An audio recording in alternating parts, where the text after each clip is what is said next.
Let's look now at a situation where one of the parties to a contract fails to pay as agreed, and the party waiting for payment feels that charging interest on the outstanding amount isn't enough to fix the problem. In fact, that party wants to terminate the agreement. The question in cases like this is usually whether or not the court will see late payment as having such serious consequences that it allows the injured party to terminate the agreement altogether.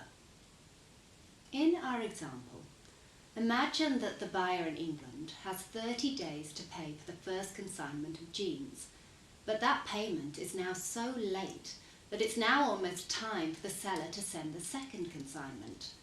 Can the seller terminate the contract because the first payment is so late? Or is there a danger of the seller being found to be in breach of contract if it fails to deliver the second consignment? Well, if we apply the common law to the situation, and that may be the governing law specified in the contract, we have to look not at the fact that payment was late, but at the consequences of that late payment. This is because the common law says that if a party to a contract wants to terminate due to a breach, such as late payment, it must be a material breach, meaning a breach with very serious consequences. It can't be because of a minor breach, meaning a breach with relatively insignificant consequences. Let me give you a simple example of how this works.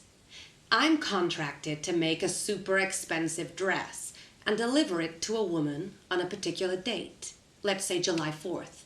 If I deliver it one day late, is that a material breach? Can she terminate her contract with me and refuse to accept the dress, and worse still, refuse to pay for it? Well, if it was for her wedding on July 4th, yes, it almost certainly was a material breach. The consequences of that breach will have left her with no benefit under the contract at all. The court, I hope, would allow her to terminate. But if it's delivered one day late, and the wedding's actually 2 weeks in the future on July 18th, what's the real consequence?